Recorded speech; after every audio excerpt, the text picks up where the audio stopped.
Mr. Zimmerman, please stand up. I'll remind you, sir, that you're still under oath from when we had you sworn in earlier before the break. Did you now have sufficient time to discuss with your attorneys whether or not you wanted to testify in this case? Yes, Your Honor. And I don't need to know what was said, but after those discussions, have you made a decision? Yes, Your Honor. And what is your decision, sir? After consulting with counsel not to testify, Your Honor. Okay, you understand that no matter what counsel says to you, it's still your decision. Do you understand that? Yes, Your Honor. Okay, and I need to know, is it your decision to not testify in this case? Yes, Your Honor. And are you making that decision freely and voluntarily? Yes, Your Honor. Has anybody promised you anything to get you to make that decision? No, Your Honor. Has anybody threatened you? No, Your Honor. And this is clearly the decision that you yourself have made.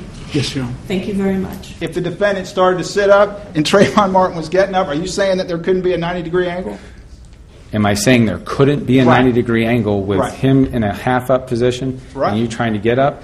If the bodies become in line, it's as long in order, from my understanding, to maintain the entry, we're going to have to maintain some relativity between the two persons, right?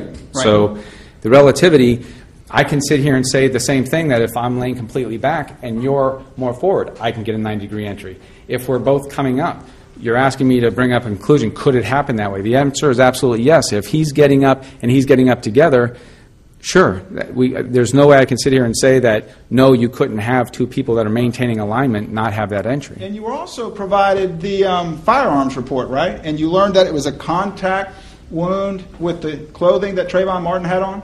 Yes, sir, the clothing. But it wasn't a contact wound with his chest. Correct. So that would be consistent with Trayvon Martin leaning over when he got shot. Yes, sir, sure. Okay.